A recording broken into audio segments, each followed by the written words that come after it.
here we are, playing against Thalia.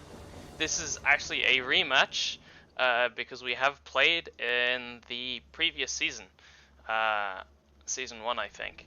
I don't remember if there's been any changes made. I've made like 1 or 2 changes to the deck, being very slight, but yeah, I'm pretty happy with this list, to be honest. And yeah, here we go. We have removal, we have the ramp, we don't have the proliferate for the basically to cheat out Ajani, or proliferate to cheat out the ultimate of Ajani, but in this matchup that is absolutely not the aim. Oh yeah, I forgot Thalia just adds the tax onto Ajani as well to play. Now I could just start playing bodies, and I think I'll do that, just do something with my mana. I'm not too interested in the source to plowshares. I really want to do that on a more valuable target, so I'll just try and develop the board for now.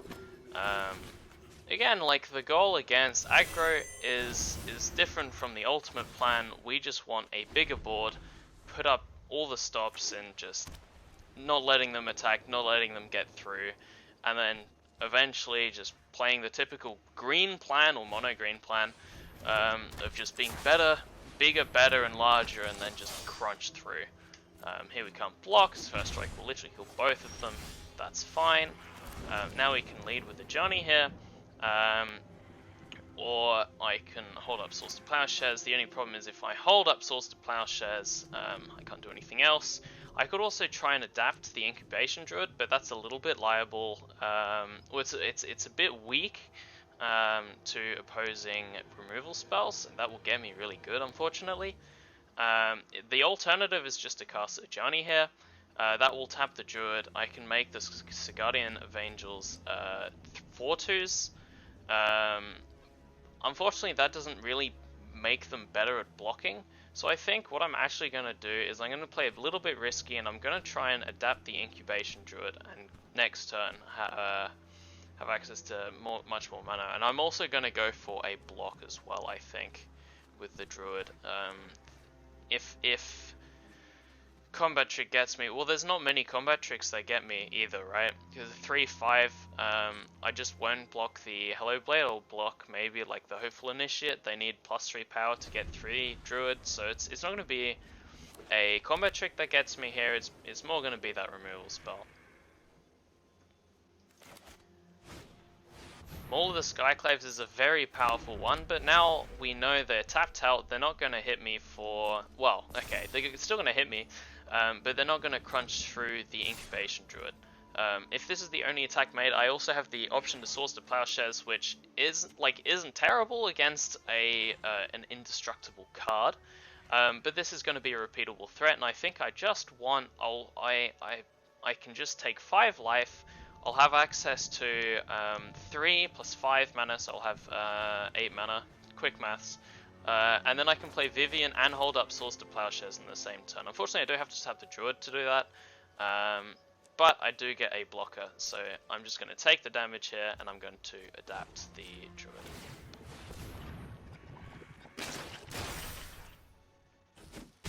If I get the opportunity to, I can also make a 3/3 Beast with Reach, and then give it 3+1 storm counters to get it out of range of this attacking Season Hallow Blade. So I'll make the play that I was talking about. Let's go for Vivian. I hold up Source to Plowshares. I make a creature with Reach. Elvish Mystic's interesting off the top, but really I still really do want to hold up the Source to Plowshares here. You may look at, so the Elvish Mystic isn't revealed, so I'm not giving my opponent information that I'm holding a removal spell, because they can't look at the top of my deck and go, why aren't they playing that card? Because they can't see that, which is quite good. So this is less telegraphed. Yeah, which is just very useful. Now we can block and then exile in response. Okay, until that leaves. Sure. So I'm just gonna let this happen. If they swing out, now we can consider exiling the Fairground Warden instead. Oh no, but we can't because it's a token. Okay, which is this? This is attacking me. So I'll make the play. Now the reason they had priority there was the ability, but indestructible does not save you from exile, which is nice. Play the land. Now we have 9 mana. We can go Mentor, Mystic, Ajani, but we don't get the draw off the Mentor. So I'm just going to go Mentor, Ajani,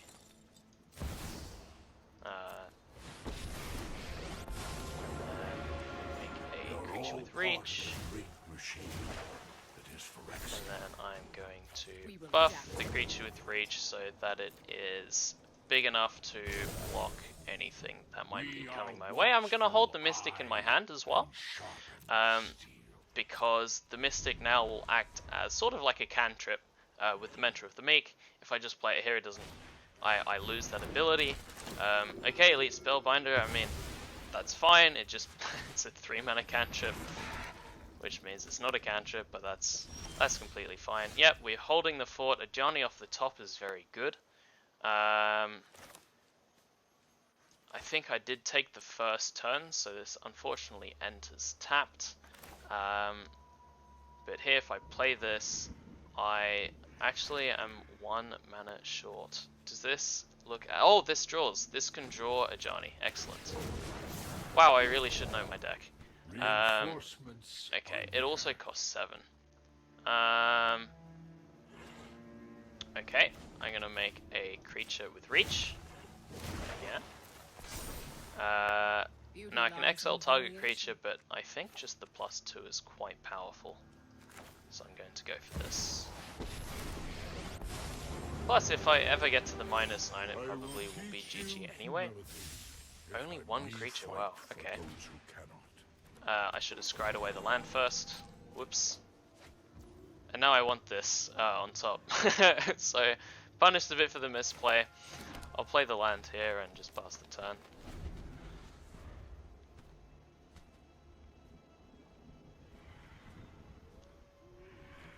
They can make the Spellbinder a 6 power creature, I think. By reconfiguring this on. Okay. Okay.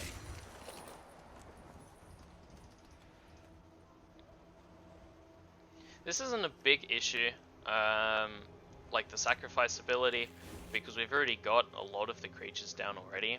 That is an issue, but it's like a one-time thing.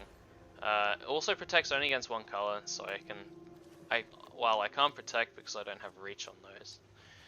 Okay, let's start by scrying the land away. We need green more, so I'll scry with green.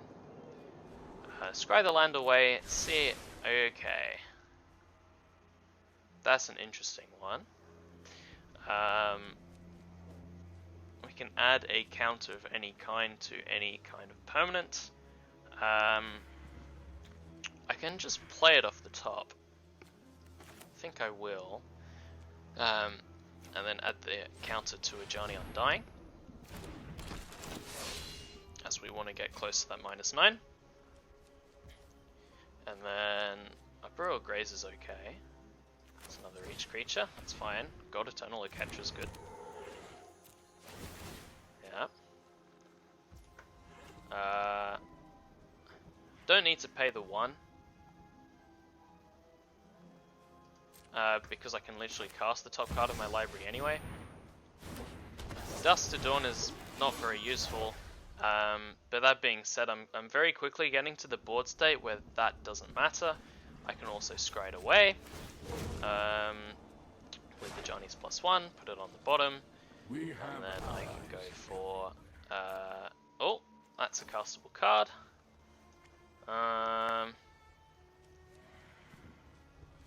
What 1-drops do I have that are any good? I can get an elf that taps for mana. It has reach as well, that could be good enough. But I can just make a creature with reach, so yeah, I'm just gonna go for this, make another creature with reach. Play the Raptor. Proliferate everybody.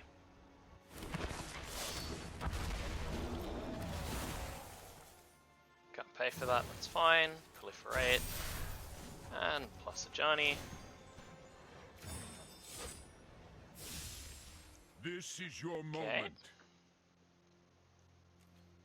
Now we can giant killer anything they try and suit up, but not yet. They can. Okay, that's fine. Yes, that's fine as well. They can attack with flying, and I can't block because all the creatures with reach that I control are green, so they can protection from green. But this should be game over. I can now ultimate Ajani. I can ultimate everything. So if I ultimate Ajani, I can ultimate this and then just pop off. So I'm just going to go for this because I can win on the spot with the Ajani ultimate. So I'm just going to go for this. It's the simplest way forward. Of course, Skyfisher just brings back something. Very, very easy way to win. Yeah, and opponent concedes pretty much. This should be a very, very, very simple victory now. Just bounce back a creature that I can play, draw a card, play the cheap creature. That's fine.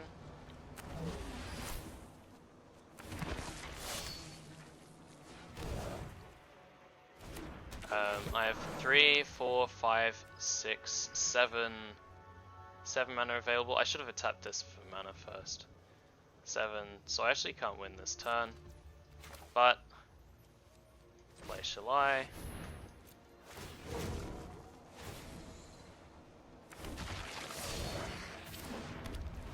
This should be all but confirmed. Oh, that was not what I meant to press, but it does not matter. Sure.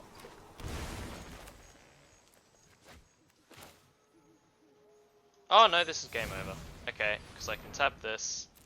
And then that will be 8 poison counters. Decline. And then Elvish Mystic, no decline. Elvish Mystic is the 5th creature spell, and that is 10 poison counters. Alright, into game 2 after a very convincing game 1. Which we did have on the play, and we had the advantageous well removal, and ramp was nice. Basically, there wasn't much that didn't go to plan.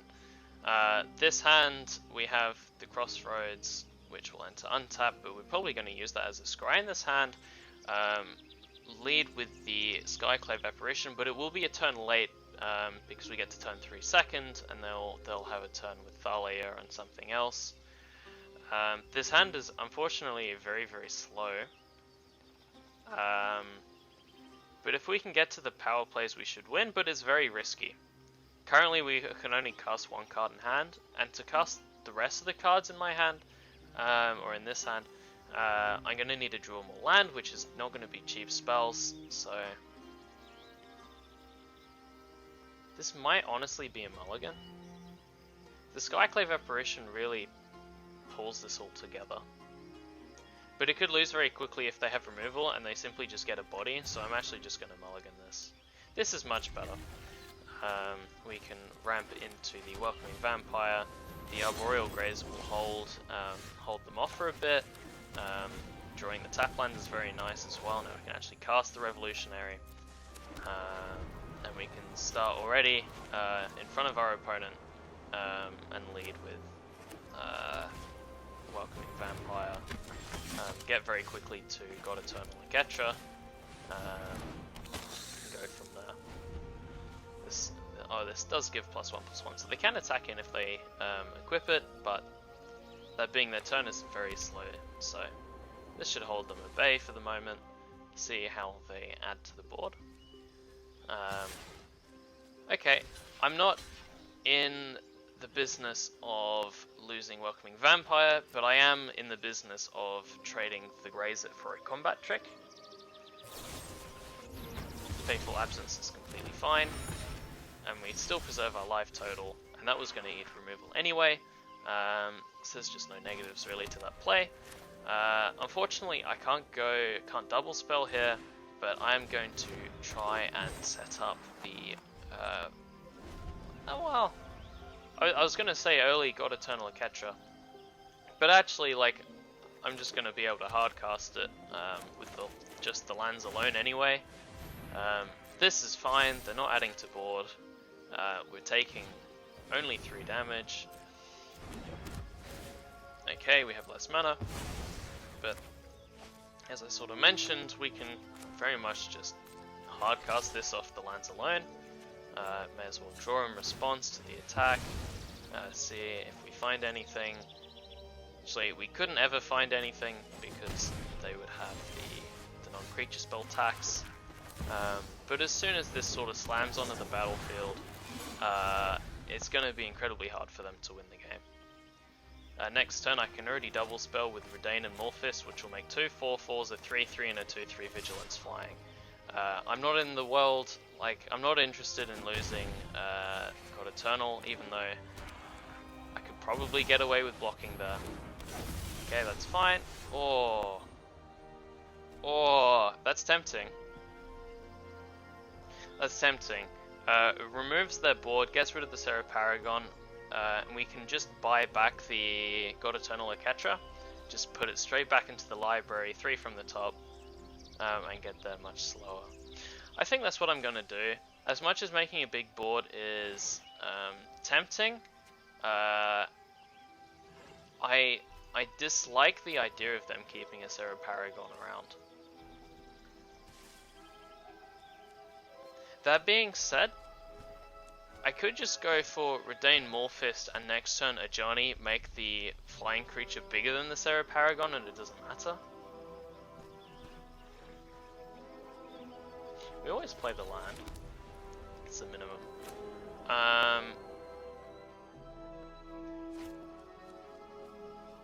Yeah, I very much like attacking here. No need to attack with the Grazer. In fact, I don't want to attack with a Grazer. Okay, and let's put God Eternal back. Yes, please.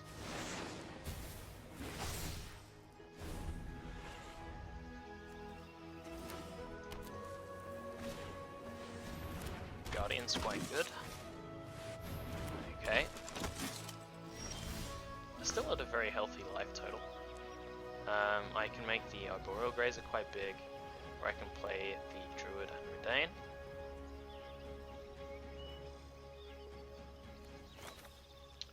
Redain simply just as a blocker. I could play the Shield as well, but that costs 5 mana, so I can't double spell if I do that. Redain on the shield side is much less appealing. I'd rather simply just have a blocker. If I make this a 3/6 with Ajani's -3, they can't actually ever get through. So that actually seems pretty good. So I'll lead with Ajani here. Phyrexia can be your pride. It's a free attack as well, so I may as well make it. Phyrexia's might courses through you. Let's see what they can do.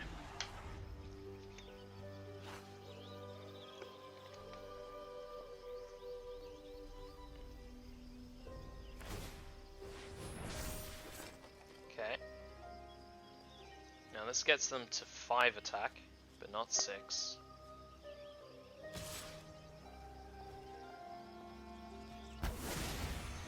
Okay, interesting. So the Arboreal Grazer threatens to just eat it, unless they use the Indestructible ability or they have a trick in hand. I'm not going to play around either of those because my play was very much dead set, again, like, about just blocking anything. So I will absolutely make this block. The results... It's a shame you reject. I mean, yes, it's not in my favor, but it's not bad necessarily either. And now I'm going to develop some of the board.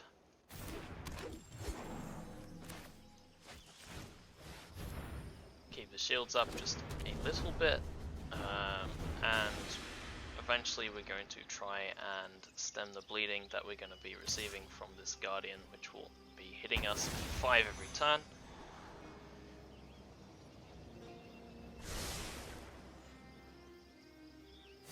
No blocks.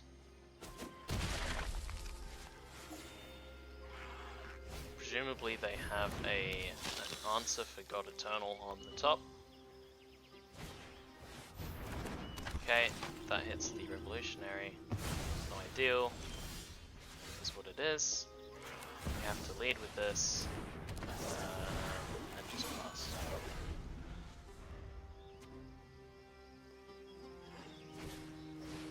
Ah, yeah, okay. That's definitely a way of dealing with it. By just attacking on top.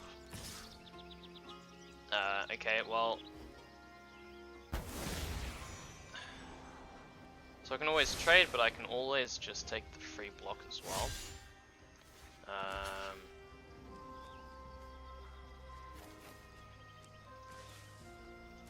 I'm gonna take the free block. Because so I go to 4, and then if I can make Redain big enough, should be fine. Okay, so I can make Redain a 5/6. That's not good enough. It's probably game over. Yeah, I can't actually do much past this, so I'm just gonna concede.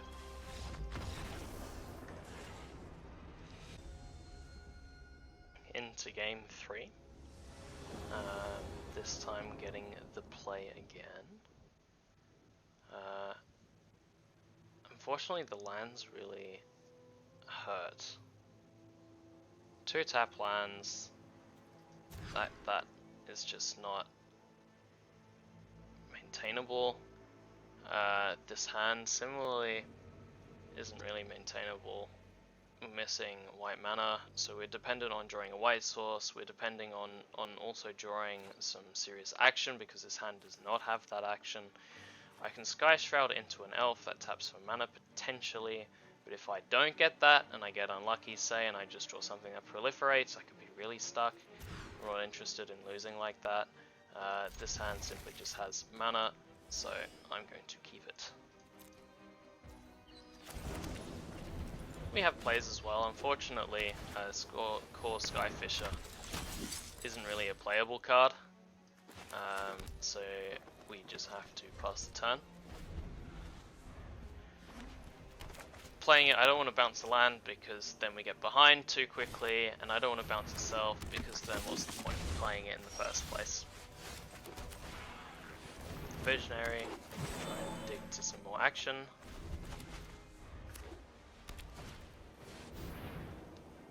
Okay. Probably naming Ren in 7 here, so we're just now going to cast that card.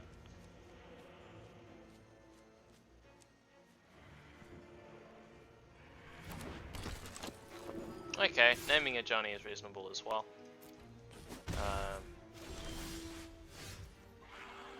Well, this digging to something plan isn't really working out well. I can rebuy the Visionary and cast it again, which is a neat little trick. But now we're considerably behind. Next turn I can play the Ren in 7, we get a 5/5, so there is some stopping power in that. The Giant Keeler isn't very useful, unfortunately. Okay. Eating the Humiliation isn't terrible for me. Unfortunately I can't block and I am bleeding life here. Tide Take is completely fine. Yeah, just make a 5/5 body. Cannot, we just have to give them the extra land. There's nothing I can do about that. Just have to play to the board. We have nothing else to do otherwise. Oh, okay. Well, Humiliation deals with that luckily, so does Ugin, but only temporarily. +1, just... Okay. Well, I would have loved to have the Elspeth Conquer's Death here, but that's fine. Now I can humiliate the God Eternal. I can also just remove it.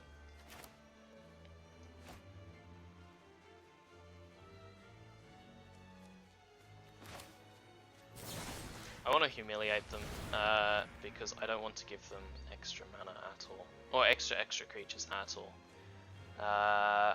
We can pay for this, that's fine. Pay the one. I'm just going to put Giant Killer down as a body because it's unlikely that they have a creature with power 4 or greater. It's possible, but it's unlikely. And I'd rather just try and fight for the board as much as possible. Yikes. I am here to aid in the assault.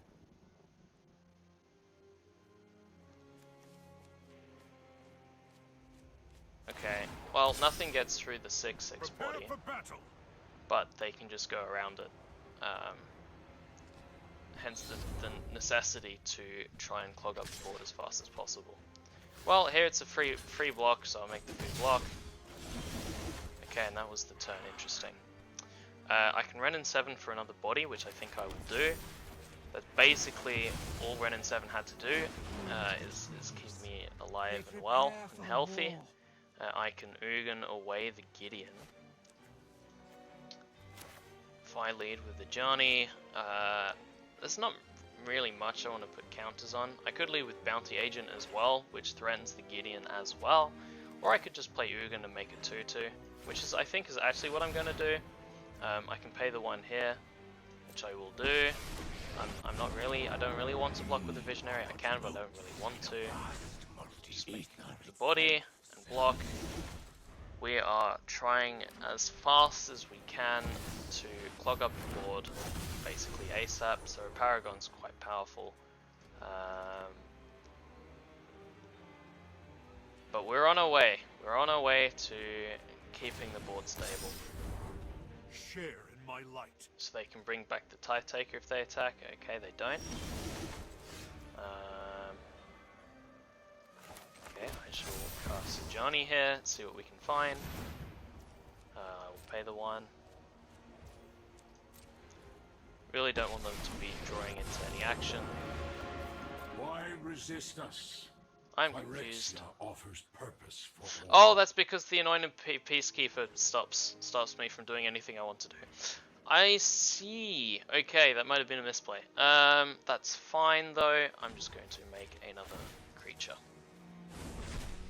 Truth lies And pass the beyond turn. division. Beast Whisperer is a fantastic card to see there. Okay, that makes sense.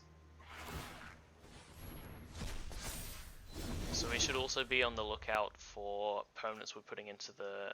Oh. No! Go away. Okay. Permanents that we're putting in here so they can get 3 more permanents, unfortunately. So soon they can actually attack through the 8/8s with reach. Whoa! Whoa. Okay, interesting. Well, I'm going to block the most damage I can. I'm also going to block this. That seems reasonable. I'm going to block the Lion Sash because that represents the most damage after they use the ability. I'm going to block the God Eternal Catcher because that's the most damage there. Yes, I could try and eat the Peacekeeper, but I'm more interested in actually just simply staying alive here. Jump here. Trade here. Block this, I take 5. Okay.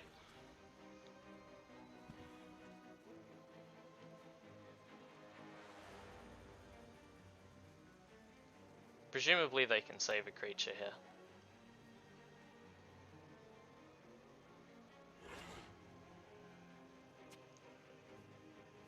Just interesting that they didn't attack any of the Planeswalkers. I guess if they attack the Planeswalkers it's too slow, so yes, they can make the Lion Sash bigger. They can't reconfigure on something, which is what I thought they would do. and then they can make a repeatable threat each turn that I can't easily deal with. Okay, and they just make it indestructible. Wait, that's not indestructible. That's just bigger. If it's human, it gains indestructible, so it doesn't actually save them. Or save that creature. Just cast to my hand. Flying creature, sure. I believe in you, friend. Oh, what a card. That's fantastic. Okay, I'm going to take the opportunity to destroy the Gideon Blackblade. I am not quite Play indestructible. the land. And I'm just going to... Well, I could Beast Whisper as well. Maybe that's too greedy.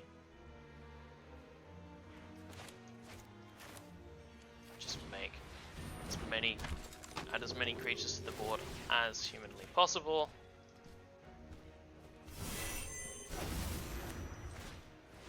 Yes, I miss a lot of value from casting creature spells, but this isn't about value, this is about staying alive.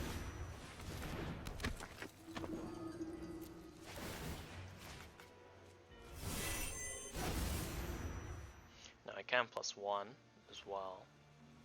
This will cost me 2 mana. Or I can just play another body. I'm gonna play another body.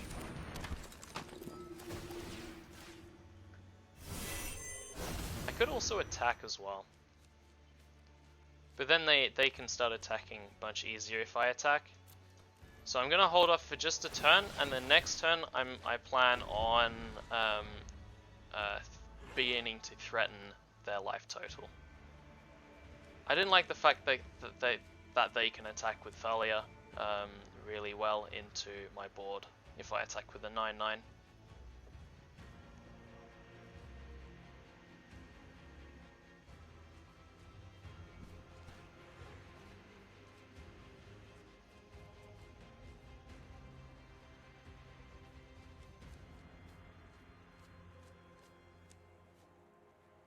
Oh, opponent has had enough. Okay. That's game 3. Yeah, not much to say. I think, to be honest, this isn't a favourable matchup for the opponent. We've played this before. Yeah, there we go.